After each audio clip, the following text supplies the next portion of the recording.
Hello, everybody. This is Dr. Kim Duramo from drkimd.com, founder of the American Institute of Mind Body Medicine, and welcome to Mind Body TV.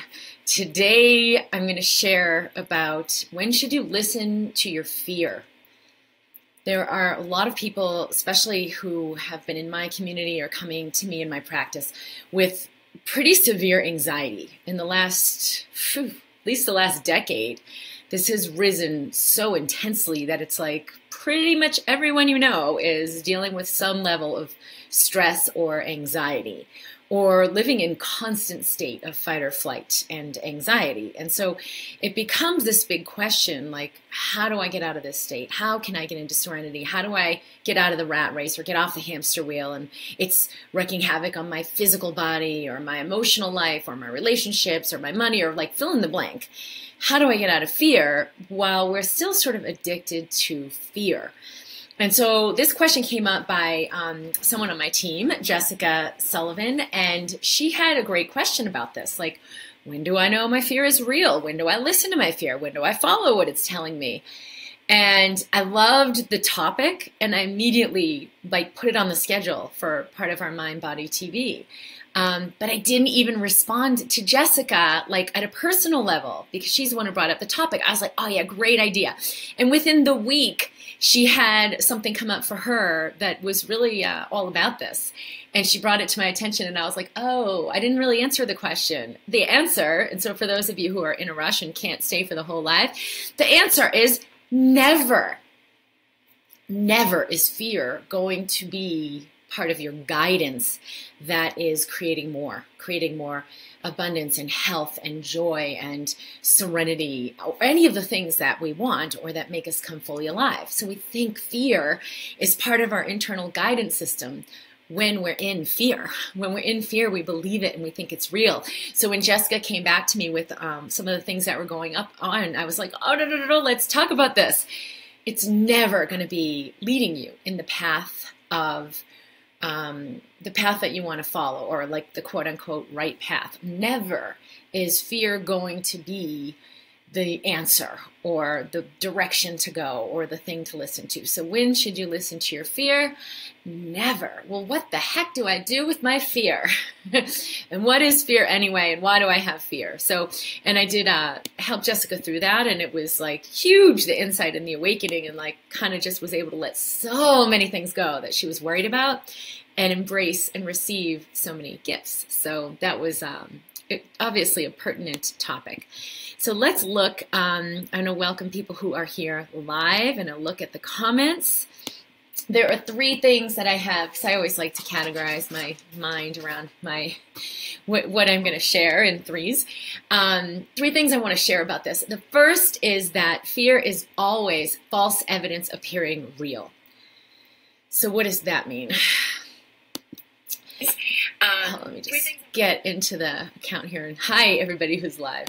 So false evidence appearing real. This is always the situation. It's not like, oh, sometimes it is and sometimes it isn't. Sometimes I should listen to my fear and sometimes I shouldn't. I'm going to help you get really, really clear about what fear is and how you can deal with it without fighting against it so that you can come into serenity, and how you can allow it to assist your expansion. Because the part of you that fears or that holds fear or thinks, whoa, I can't go in that direction. That's going to be, unsafe, or it's going to be too good. When's the other shoe going to drop? It's like this internal protection, keeping you from having more. So how can you use that to assist you? And I think that's one of the most important things that we can do with fear, because you want to start to play with fear. You can't fight fear, because just like you can't fight fire with fire, you're going to end up creating more fear. Yes, never is fear a part of your guidance, Camille. Yes. Sean, welcome. Never is fear going to be a part of your guidance to create what we want. Fear is the noise which interferes with our internal guidance signals. So it sounds like this is resonating with some people. I'll check out the comments as we go and questions and things like that and welcome those. So yes, false evidence appearing real. Your brain, your mind is set up with all these protective mechanisms, like your fight or flight system, right? You're going to fight the tiger or run from the tiger or freeze, right? And play dead. And so these are the three modes that our system goes into when we're in overwhelm. This is not the state we're in when we're in serenity. And I've talked about this so many times, how this triggers your nervous system into like overwhelm and overdrive, and you overrun the adrenals. And yes, you do get adrenal fatigue syndrome. You can get chronic fatigue syndrome, fibromyalgia, chronic pain, like your body is just like crunches down and contracts, and it interrupts virtually every process that creates health. When we recognize that we're in fear, we can deal with it in a different way. So for example, and I welcome some of your comments around like, what are you fearing? What comes up for you? What's the anxiety around? For me, geez, I used to have a huge fear of illness, getting sick, even like just a little sick, like cold, flu. Like I would give myself such a beat down. Oh my God, what did I do? What did I not do? Why didn't I sleep more? Why did I have that glass of champagne? Why did I do this? Like beat myself up for feeling run down. And then of course that would make me feel worse and like put my system into suppression and cause problems. But I didn't recognize this. I just was fighting the illness, or like trying to fight it, right? If I beat myself down, then I won't do that thing again, and I'm gonna get it together so I can get it right and be good so I can stay healthy. Like I had to earn it. So it wasn't the fluidity of just like follow my guidance and allow myself to be in health. So there was this fear, and I think it's ultimately a fear of suffering, a fear of death, a fear of, whatever. It's going to lead to something beyond just the fear of the illness. But I didn't want to feel bad and like give myself that beat down. So I looked at it instead. It's false evidence appearing real. What am I buying into? Because always fear is revealing. You are buying into a lie. What am I buying into that appears real, that life is ready to show me is not even real? So it's like I'm ready to expand into more fluidity and more joy and like enjoy that glass of champagne and be resilient and detoxify it and feel fine, right? For example, or last weekend we went skiing. And, most of you know, we just had a child a month ago. He's doing great. And my husband was super encouraging. Yeah, we'll go to the mountain. Come on, come up with us. You guys can hang out. It'll be great. And I was like, oh, I don't know. Am I ready? I don't know if I'm ready. And so there was a little bit of fear. It's not the same as guidance that says, oh, no, I'm going to stay home and rest. And I'm totally inspired about that. So I'm going to not go skiing. It was fear. It was like, oh, no. Certainly I shouldn't go skiing because isn't it too early? Don't I need more rest? And it was like all this question. So it's different. There's a different quality to it when your guidance is guiding you toward an action versus when your fear is moving you in that direction. So for me, I was clear, like, oh, this is me being a little bit of trepidation, a little bit of fear, like, oh, no, I might be too weak, I might not be strong enough, I shouldn't go. And I was like, all right, wait, let me just release that, feel out the situation, nobody's pushing me to do anything, and just go with the flow, be in fluidity. That for me is always part of my guidance. What's more fluid? And it was really fluid to like, okay, I'll go hang with my family. I don't have to get on the slopes. Maybe we'll just take my ski stuff anyway, because my husband's like, well, just take your stuff. So we head up there, and I'm like, yeah, let's do this. My daughter was super eager, didn't want to ski unless mommy was skiing. So I'm like, all right. So I fed my little baby. I went for a couple runs with my 6-year-old, 5 3/4-year-old. And it was great, and I felt great.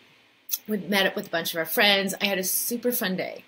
And then what happened later was like this reverberation of like, oh my gosh, I'm so run down. I don't feel good. I'm tired. Oh no, I'm not going to recuperate. I shouldn't have gone skiing. So like 8 seconds of that. And it was like, be anxious for nothing. And in there is this like self-forgiveness. Like, no, I followed my fluidity. It's okay for me to move through this, because I did get kind of sick that night. I felt like kind of chills or overtired. And I was like, you know what? I'm going to get a good night's sleep, and I'm going to be absolutely fine. And whatever I'm integrating here is in my highest good, is serving my highest purpose. And I did. I had a beautiful sleep. We have, and I shouldn't say this as too much of a brag, but the baby has been sleeping great. So that's been awesome. I'm super grateful for that. And I know it can change any day, but every day is different. He's been sleeping great. We had a great night's sleep, and I felt awesome the next day. And then I did enjoy this like nice day home. Hey, 11:11, make a wish.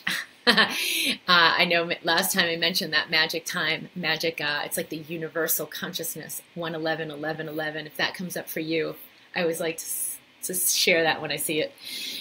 So I was in more serenity with myself. I didn't go into this beatdown about how I felt. Oh, I don't feel good. I shouldn't have done this. I did the wrong thing. It was like, no, I trusted my fluidity, and I'll just move through whatever I'm moving through. And the next day had a really great day.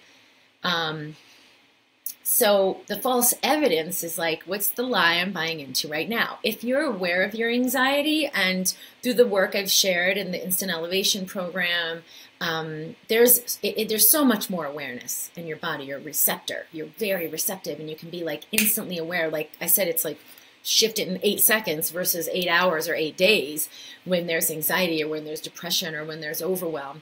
So you move through these states fluidly. That's when you can be aware of like, wait, what's the lie I'm buying into right now? And it was like, oh, that I shouldn't have chosen to go, and now I'm punished, or and now I'm going to experience the consequences of that. No. I'm like, not buying into that. Just going to move through what's happening for me. So it was a really fluid experience. Your natural state is that state of serenity. So false evidence appearing real is going to bring you out of your natural state, and it's your body's way of responding and saying, no, not that way, don't go that way. When I do private sessions with people on Skype, sometimes they'll start to go into a little bit of a belief system around, oh yeah, I shouldn't do that, I should work on that, I have this trauma that I had when I was young, and I'm really going to have to work on that, it's a big problem. And I'm like, no, don't do that. And if I bring them into their awareness, they will feel what that idea, I should work on it, is creating in their body. And they'll feel immediately the lie, because your body can register a lie. And it registers it as fear. It will register it as anxiety. It'll register it as grief, like lots of different things. But fear is one of the most common.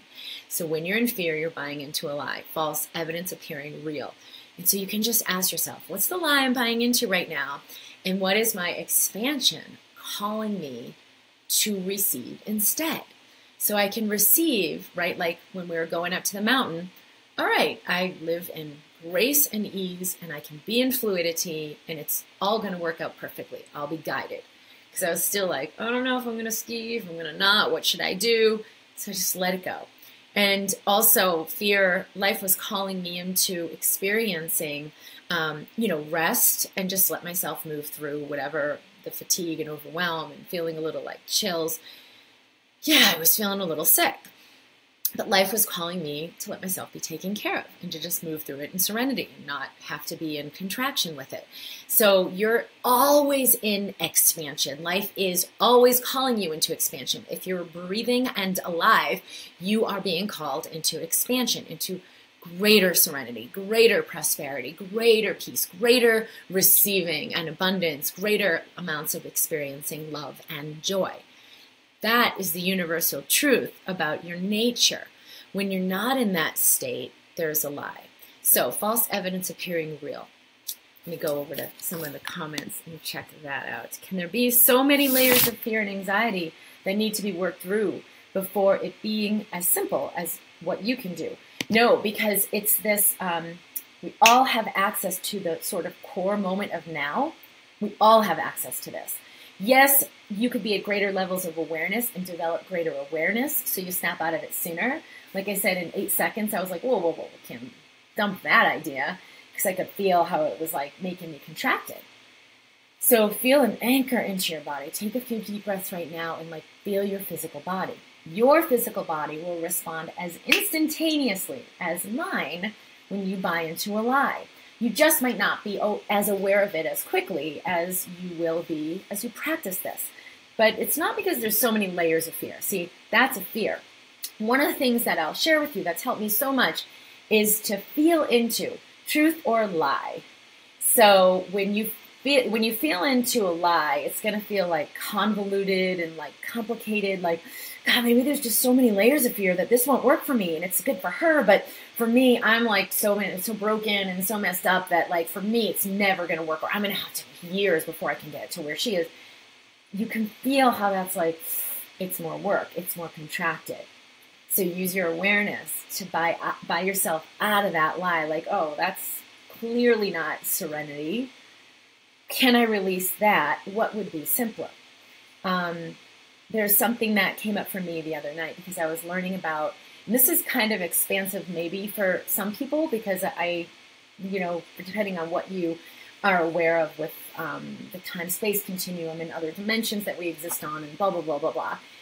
But I became aware that, there are an infinite number of possibilities happening simultaneously right now for me. And those infinite possibilities are, some of them are like I'm suffering, and some of them are I'm in joy, and some of them are, I'm in grief. There's all different kinds of things depending on what I choose moment to moment. And so I got a little wigged out like, oh my gosh, so there's a part of me who's suffering right now. And there's a part of me having this bad thing happen that I don't want to happen. And I felt so contracted about it. And then I said, wait a minute, Kim, what is the lie that you're believing about this? Because life by nature, by our nature, is expansive. It is fluid. It is beauty, love, joy, peace. So then I sort of found my way into the realization, oh, if I just call more of my consciousness into the now, into this space I'm experiencing right now, none of me is experiencing those other realities, even though they exist. That may make sense to some of you or not make sense to some of you, but that meant a lot to me where I realized, oh, so I can just be in the serenity of knowing, yes, infinite possibilities exist for me simultaneously, but I don't need to have any part of myself or my consciousness experiencing them. So for me, that's how I worked my way through a contracted moment that had me really whoa, in fear. And so, yeah, for all of us, we can do this right away. And as we practice it, it becomes more fluid, more natural, and much faster. Let me just read into these comments. The Course in Miracles, this is Ellen, says that we are either in fear or in love. And that's a great point, Ellen. Thank you for bringing that up. I love that beautiful work of A Course in Miracles. You go, one day at a time through a really mind-expanding awareness, and you let it integrate into your system throughout the day. And we are, in each moment, either coming from love or coming from fear. You can think of it as a continuum, where it's how much love, how much fear. But if we actually think of it and let it be black and white, it's much simpler. Like, am I in love or am I in fear? And fear will say, yeah, but you got to do the work first before you can have the freedom. Well, that's a contracted thought. Like, I got to work at it. I can't have it now. That's fear. It is that simple, and it is that black and white when you break it down that way, moment to moment. So thanks for sharing that. She goes on to say, Gerald Jampolsky wrote a great book called Love is Letting Go of Fear. Such a great subject today, Dr. Kim. Randy is saying, thank you. I recently just met a wonderful man, and things so far are going amazingly. But I'm so afraid that I'm wrong about him, or that it's not going to last, and it's a bit of a struggle for me to receive the love and appreciation that he's so generously and easily giving to me. This is what happens with expansion. Perfect example. So we expand into more joy. We expand into more wealth or abundance or more freedom. Like someone's like, hey, let me take care of you. Let me do all your dishes, right? I mean, I just had a baby. Everyone's been wanting to do my dishes or bring me soup. And I'm like, hey, yeah, thanks. But if I weren't ready to receive, it would feel uncomfortable. And it'd be like, am I going to owe that person later? Or am I going to feel like a slug that I'm sitting on my couch while she's doing my dishes? Same thing when you have a new baby and so much love and joy comes into your life. It can make your mind go for a glitch where you're like, oh my God, what if something happens to the baby? Oh my God, what if this, what if that, da, da, da, da. And you, instead of really embracing the joy, your protections, because your mind has been programmed to protect you and keep you safe and keep you in the paradigm you bought into. Like, you bought into it. No one is putting this fear on you. You bought into it. So now when you go beyond your program, the program's going to say, wait a minute, you already decided life was not that expansive. Life was not that free. Money doesn't grow on trees. Love isn't free. Blah, blah. Any BS you subconsciously or consciously bought into is going to come up. So Randy, move through your experience. Breathe through your fear, your contraction, or any conclusions that pop up so that you can stay in the perception of love and see him for who he really is. When you're in fear, you have this filter and you can't see anything as it really is. So that's why The answer to when should I listen to my fear is never, because fear clouds our perception. It makes us see things that aren't the real state. I had a medical student I was teaching years ago, and they had to do this test. I've used this example before because it's such a great example of how fear changes our perception. And her reality was, she went into this test, and they have to ask, what are you coming to the doctor for? What's your chief complaint? It's like a form. And how long has it been going on? And where's the pain located? And blah, blah, blah, blah, blah. And so they were practicing. She was really nervous because they're being graded, and it's videoed. And she came to me after and was like, I can't believe this patient. You would think they would be helping us out a little more. I went in there and I asked her, what are you here? What are you here for? And she said, well, I don't know. I thought that you could tell me that. And the perception was that this was like this snippy, challenging patient. Like, well, I thought you could tell me that. And the student doctor just immediately was like, oh God, what do I do now? I'm really uncomfortable. I really want to perform well. She's in her contraction. We're in the observation later where we evaluate together. We look at the thing on the screen. So this is the next day. She's relaxed. We're hanging out. She looks at the whole scene, and it's totally different perception. She's like, oh my gosh, I thought this patient was being so snippy and challenging the whole time, and she was super sweet.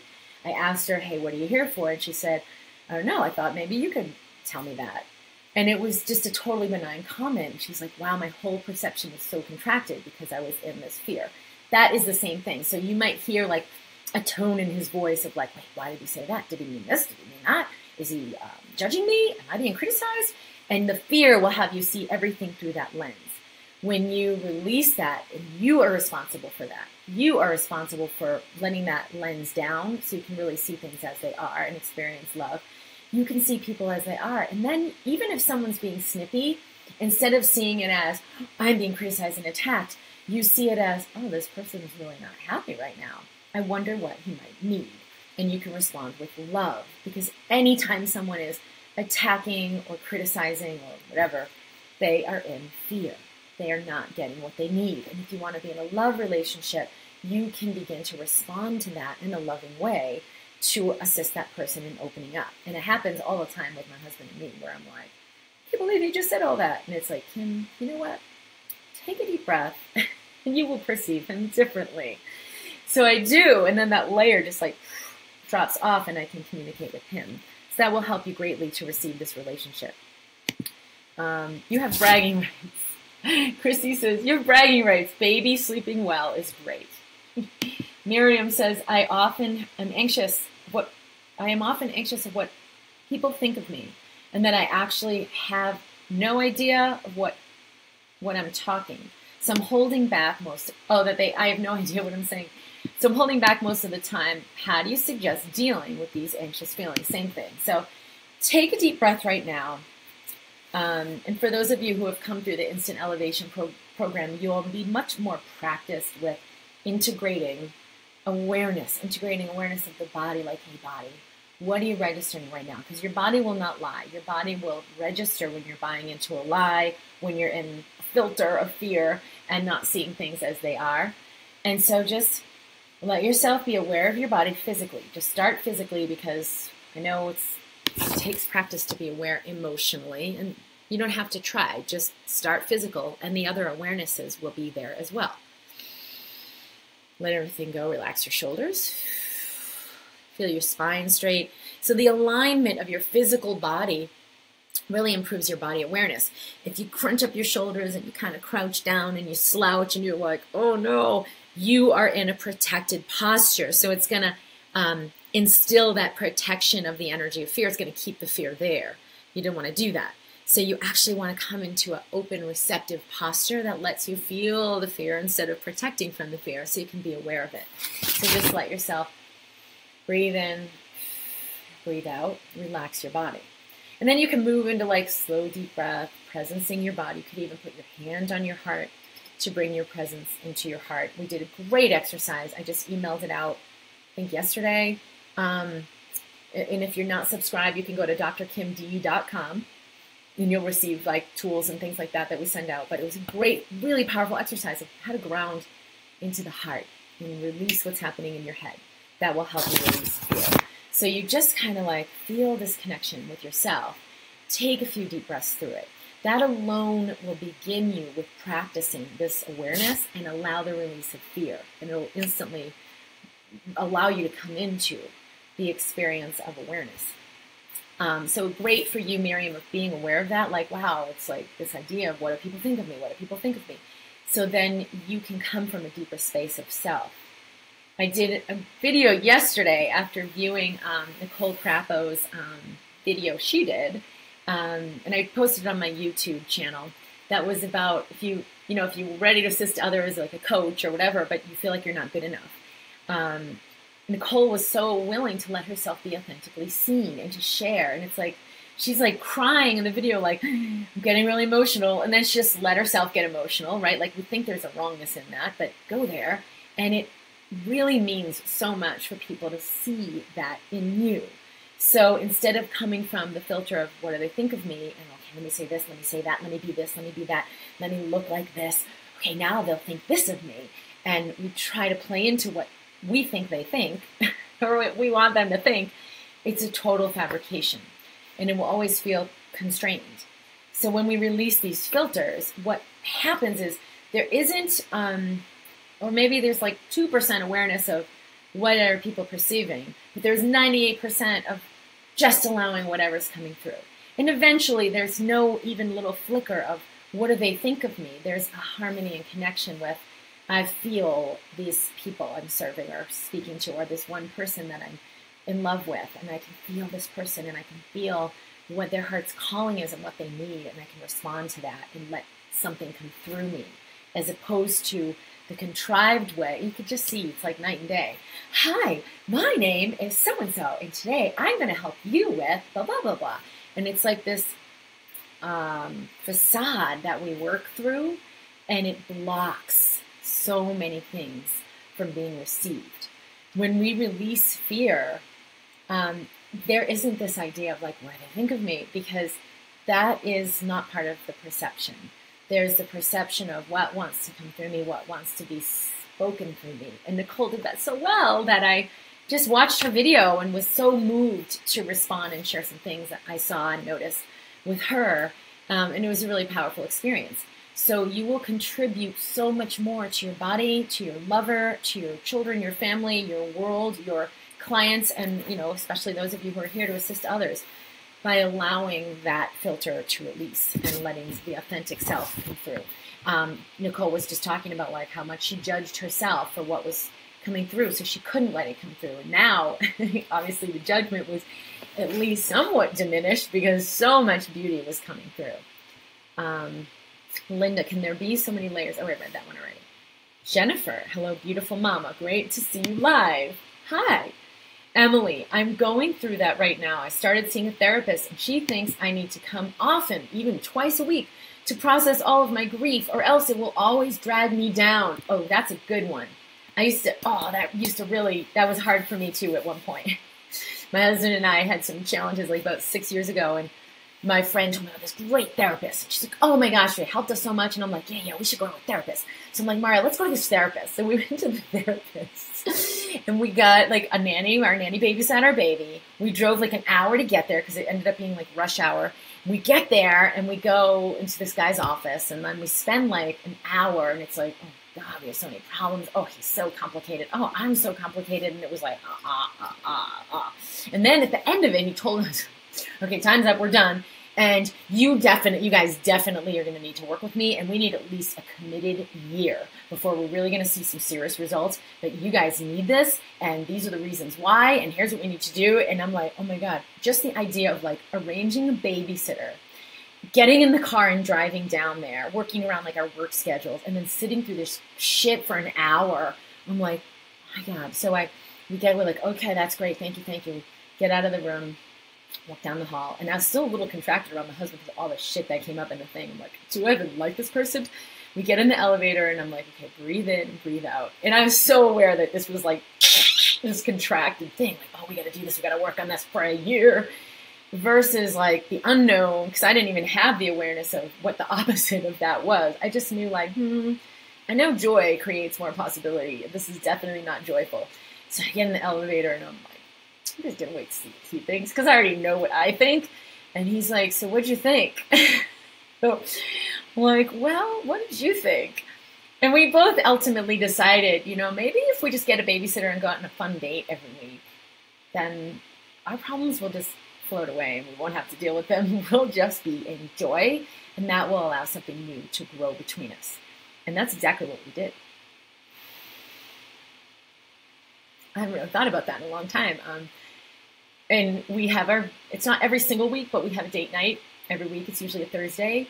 And we'll go to yoga, because we both love yoga. We just do something we love, and then we go out for an awesome dinner, because we love fine dining and a nice glass of wine and good food. And we have so much fun. And it's like every week I rediscover this super fun person that is like, oh my God, I get to play with him. And it's added so much to our life. But choosing joy created so much. When we don't have that date night, we can get back into that contracted space where I'm like, oh my God, this guy is so intense. What am I going to do?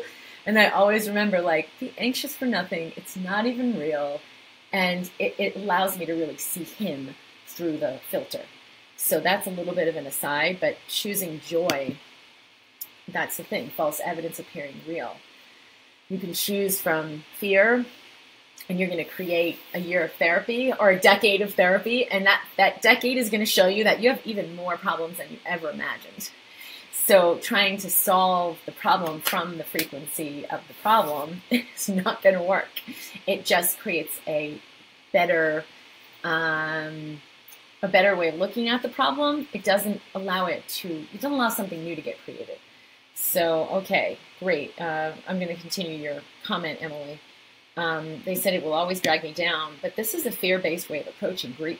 Now that I know how to move with it when it comes up, I want to choose differently. I don't want to see a therapist because I'm afraid if I don't, everything will fall apart. I want to choose things because they feel good. Yes, exactly. And it very well may be that the expansive thing for some people is like, I'm going to see this therapist. Oh, I love this therapist. This is great. I feel good about what I'm doing. So guidance could guide you to anything. There is no right, wrong, good, bad.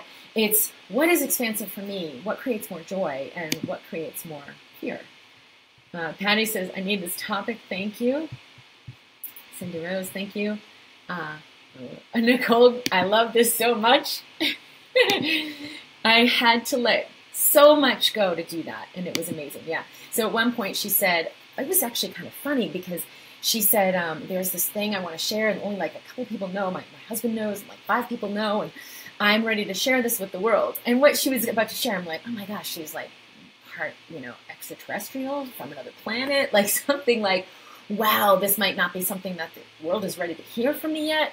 But it was like, I'm ready to be a coach. I'm ready to assist other people. That was so hard. I was surprised that she was saying that. I was like, oh, but I understand.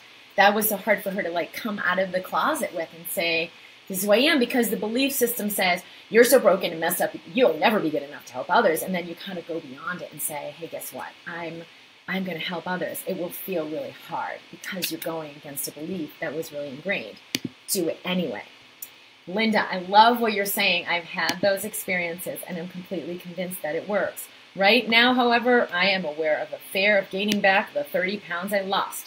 I fear even gaining 1 pound because of where it may end up. Oh, this is a good one. The fear and anxiety causes crazy bloating, and then I obsess about what to eat and not eat, tapping and using I'm completely healthy and strong and other tools, but I sit here with a big belly and feeling hungry all the time in fear. What is my problem? This is really beautiful. And I've had private clients I've worked with who part of the equation for them is this heaviness in the body. And they're like, I want to lose weight. And it's always about the energy of what you're holding. So Linda, feel into the fear and also feel into the body, the bloating, the heaviness, because when there's a heaviness physically, like your body's holding an extra 10 or 20, 30 pounds, that is the response of the heaviness energetically. Is there grief? Is there shame? So feel the part of your body where you have carried the weight. And for all of us, we can do this. Where do you carry your grief? Where do you carry your heaviness? Where do you carry your shame? And then where does your physical body reflect that? Breathe through that and actually go into it instead of doing all these diets and things and whatever to fight it. lose weight so that you don't have to feel it, because you're trying to lose the physical heaviness so that you won't have to feel the energetic heaviness, but it never works that way. You will, if you keep holding that energetic heaviness and don't move through it, you will have to fight really hard to not carry the physical heaviness. And usually you won't succeed, or you'll ultimately like relapse. Instead, move into feeling that grief or shame or, oh, the disgust, or what do I feel, or the fear. What do you feel in your body? And you might feel it exactly like at that belly roll or at the hips or like wherever it is that you're like, oh, this part of my body. So feel into the oh, and just take 10 breaths and do that once a day with your hands on your heart, with a sense of cultivating compassion for the energy, for the part of you that has held this energy or bought into this energy or suffered with this energy or tried to hide from it. And you'll feel that lighten up. And keep practicing it until it's no longer there. You just basically rock the baby and love the baby and soothe the baby until the baby's not crying anymore. Because people will be like, how long do I have to do this? Why isn't it better yet? Why hasn't it gone away? And it's like, you know, if you have a little baby and you're like, oh, it's okay, sweet little baby. And the baby's like, ah, and you're like, it's okay. And you just hold the baby. And 10 minutes go by. You don't go, baby, I gave you love. I gave you milk. I gave you burpees. What more do you want? Why are you still upset? You just continue to give the baby what the baby needs. But when it comes to ourselves, we're like, I'm tapping 10 times a day. Why isn't it working? Why isn't it working? Or I'm doing the heart connection exercise. Why the heck isn't my body better? And we don't have that unconditional love and presence with ourselves. So not so wise. Okay. Emily says, I love this, Dr. Kim. I actually thought, as I was leaving my last appointment, what if I devoted the time I'm devoting to therapy toward horses and goats, which is who I really want to spend time with? And I love your Mario story. Yeah, for you, it's horses and goats. Freaking men. We all know our joy. We just sometimes can't imagine that that simple thing could actually create something more when we've been programmed to think it has to be work or therapy. Miriam says, yes, thank you, Dr. Kim. I sometimes feel how my fear is holding me from opening my heart, and then I can't be there for people. Just more fake, and I feel so ashamed of this. But inside I know that I really can help people if I have an open heart. So what do I do when I feel fake and closed up with people? Share the shame. It's the hardest thing we have to do. In fact, so there's so much to say in this. I'm going to do a Facebook on just the shame. Because I've seen this hold so many doctors back from like freaking being who they are in medicine and really helping people, but they buy into this idea like, no, I can't question the system. Who am I to question the system? And so they keep following the rules. Where was I going to go with this? I know. What's her name? She speaks about shame. She has a really famous TED Talk. Brene Brown. Brene Brown has an amazing talk about shame, and she's a researcher and was like, no, I got to go this way. I can't share about shame. And she ended up like letting her shame speak, okay? This is how I really feel. This is my real shame. This is my real experience. Meanwhile, that TED Talk goes totally viral. Like millions and millions of people are seeing it. And she ends up feeling like, oh my God, now I'm really being seen. I never intended to be seen that much. And it called her into an even greater expansion. Like, well, guess what? You are going to be seen. Just like Nicole, where she was like, okay, and the truth is, I'm ready to be a coach. She felt a sense of, I'm not enough. I can't be that. I'm not ready to share it, but like shared it anyway. It's going to bring up a lot. And so you're going to have a lot to breathe through.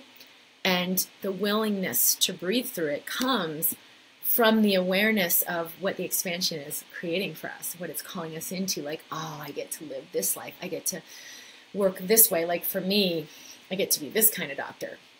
I was so ready to be done being, in the box kind of doctor. And it was like, please God, get me out of here from really early on in my career, but I didn't know how. And I was so afraid. So shame can really keep us small, but when you share from your shame, it's beautiful. So start trying that. Like when you feel the fake, feel your body and it's like, oh, what's really happening in here that I'm afraid to share? What's really going on that is like, thou shalt not mention this and mention it. So there's a lot. In fact, for me, it was huge because it's so much mental illness, mental imbalance, mental discord. And there was so much shame about that, like depression, even just to say mental illness. And I wouldn't say, because I know so much more now that it's not what we think of as this, like you're broken and effed up and you're mentally ill.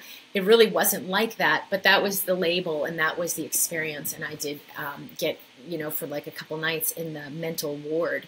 I was a young adult. I think I was already 20 at least. And I'd had anxiety for years. And the expansion of the downloads coming in just required me to let go of so much of the like foundation of reality that I was standing on. And so you let go of that foundation. Yes, it's very expansive. You can perceive so much more awareness, but it feels pretty fucked up. I'll just say it like that, where like I couldn't function in this reality, the reality I was in anymore. I couldn't buy into it. I didn't know how to reintegrate something new. I didn't have a spiritual guide or anything like that. So it was like this mental breakdown. And they're like, oh my God, let's put you on drugs. Let's put you in this mental institution because are you going to hurt yourself? That was really hard for me to even admit to myself, let alone share with the world. And I've since really embraced that. And as I embraced it, I came across a lot of beautiful work around like Aboriginal cultures and their awareness that all of the true gurus or the shamans, the healers, the medicine man, medicine woman in their communities 100% were those who had experienced a mental breakdown, who had gone through a mental illness, like basically disrupted the construct of bullshit they were in, of belief systems, right? BS that they were in so that they could embrace a higher reality of truth. And that was required in order for them to assist others and assist in really profound healing that went beyond the confines of the current paradigm. Well, that's exactly what I've been doing. And it's exactly what I always knew I was here to do. I just didn't understand that it required this dissolution of the old and that it looked like that. Or for me, it looked like that. So now I feel really not proud of myself, inspired about the way it went for me. So now it's like this beautiful thing that used to be like the greatest shame of my life. I don't think I would have ever been able to share it. I shared it one time with my friend Allie, and we were on this beautiful sailboat in the Caribbean, and I shared my real story, like that included all of that. And she was like in tears, and we're in the ocean, like swimming, jumped off the boat, and she said, "Kim, you have to speak from this place. You have to tell this story." And I could feel the power in it. And that was years back. It was at least 3, probably 4 years ago. And I remember feeling that, yes, like she is so right. It will create so much for me to share from this story. And I still didn't do it for a while. It was like, yeah, that's a good idea, but I'm going to just kind of like water it down a little bit. And I just didn't find the space to share it so freely until more recently. So there you have it. Okay, the other 2 points I wanted to share.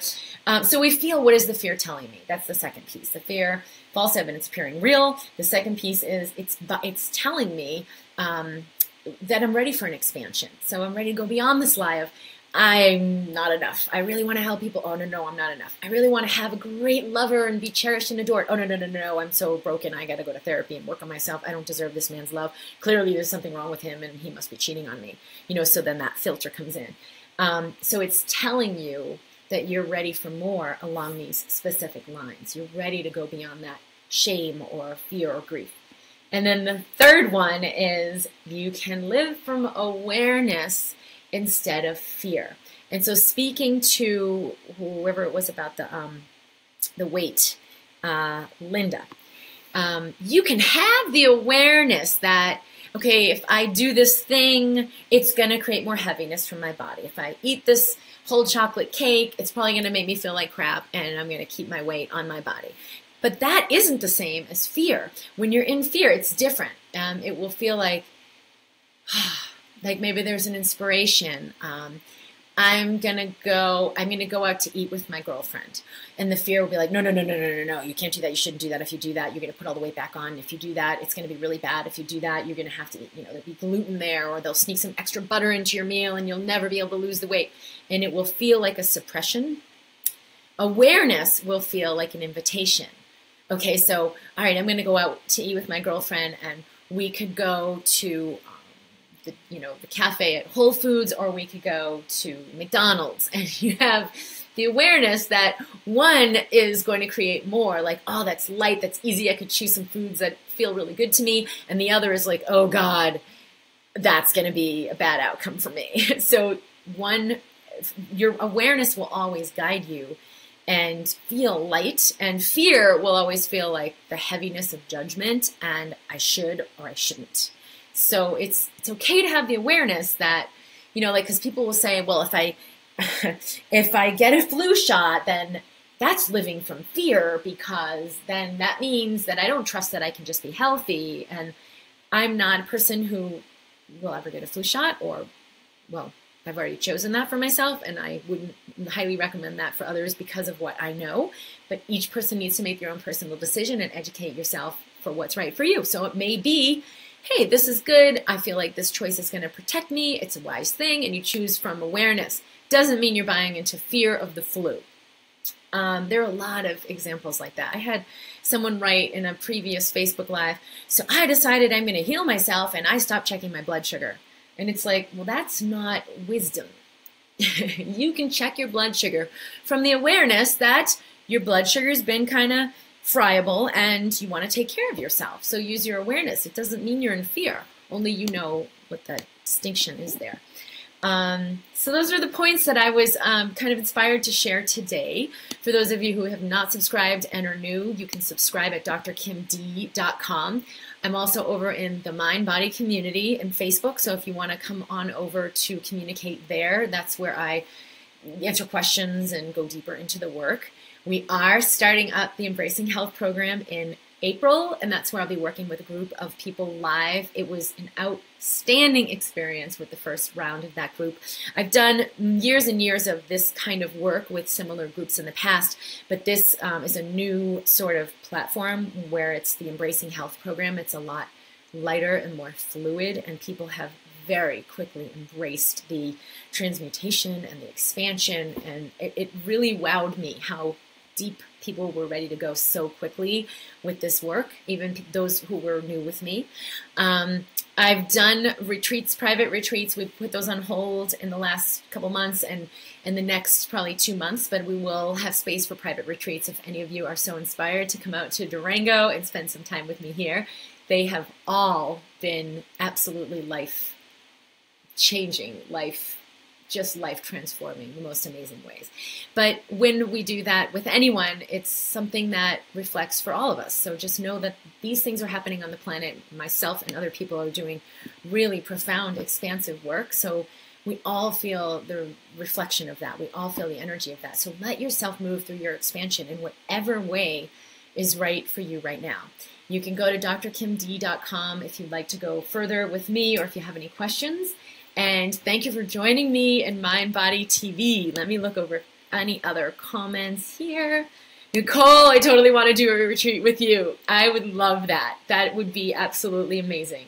The retreats have been so profound in so many ways for myself, as well as the people who've come here. And people from all over the world have come and had really extraordinary experiences. I had a retreat with my mentor. This is really what inspired this last year when I started doing them live.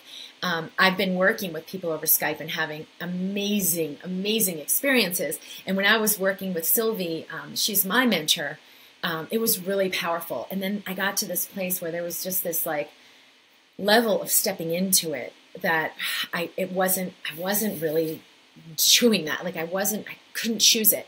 And she invited me to have a retreat with her And it changed my life in the most extraordinary ways, just physically being in the energy with her. And it's indescribable what happened, although there is so much science to how our electromagnetics can invite others into harmony. That's why each of you is a healer. In whatever way you embrace harmony for yourself, it will expand to others. And it made such a difference for me where I could just immediately buy out of fear. It was like 99.999% of all the fear shit I had bought into that I knew, but I still hadn't chosen beyond it. Just fell away. It was like, boom, unsubscribe from this, boom, unsubscribe from this, and just released everything that had kept me going in the wheel. And it allowed everything to be different in my life. I mean, my whole business totally took off. My body, my physical life, my relationship with my husband. So I know that's for all of us will happen. And whatever level, you just keep saying yes to your yes. And if it does look like, oh, let's step into this, trust that it will create everything that you need, the resources to have it, plane ticket and physically getting here, the health to get here. Because I think some people have said, I don't know if I can physically get there. And then they, oh my gosh, I've never had this much health. I got here and I took the plane and I feel absolutely fine. And so we'll always receive what we need to say yes to our yes. Miriam, Kim, you're really inspiring. Thank you. So real and loving. Feeling emotionally nourished. Lots of love from Switzerland. Beautiful. Jennifer says, oops. Thank you, Kim. I'm listening today as my mind feels open and receptive and my body feels tight and constricted, embodying fear. I need to sit with this and integrate all the energy. Blessings to you. This is a magic moment because when you're really feeling it is when it's really up, is when it really can clear. Feels like when it's really up is like the badness, no, this is not good, I'm not in a good place. And it's never that. It's always, see, fear will tell you, oh my God, there's so much heaviness, it's not okay. And you realize wait, what's the lie I'm buying into about that? Because that feels heavy. So it's like truth versus lie. The truth is, this is the pinnacle moment of my life. We're just breathing through this heaviness. Makes all the difference from this moment forward. I mean, how beautiful does that feel? Because it's aligned with the truth. Your body will not lie. It's aligned with the truth of your nature. So you can just let yourself receive that. Patty, thank you, Dr. Kim, for being so open with us. It helps so much to know that you have been through things we've been through and that there will be an end to our struggles. You are amazing. Thank you. Joan says, thank you, Kim, for your story. Always inspiring. All right, and then these other beautiful comments from Deborah and Nicole and other people here. Thank you. And so for those of you who are listening to the recording, I meant to welcome you because I know there's a lot more people who listen to the recording. So thank you for being here and staying with us. And I look forward to hearing from you soon. Oh, Patty, I signed up for a retreat and I'm so excited to be with you. That's fantastic. I don't know when that is, but we will make it happen. I have done group retreats in the past, so that is something I can let people know about as well. We don't have one scheduled yet, but certainly in the next probably 4 months, we will have one on the schedule. So subscribe at drkimd.com, but you can also look online on my website for the information and get on the list for a retreat if that is speaking to you. And the Embracing Health program, because I know a lot of people have been asking about that, drkimd.com/EH. Sorry, no, it's /health. drkimd.com/health. And I want to give a shout out to all those yogis who are from the Addicted to Yoga spot. I had a beautiful yoga practice yesterday that was so divinely inspired. So I was wanting to share that with you. And let me know if there are any other questions that come up. I will stay tuned and look forward to assisting you, sharing so much love, and I'll see you soon. We're here every Wednesday, 10 a.m. Pacific, 1 p.m. Eastern from Mind Body TV. Bye.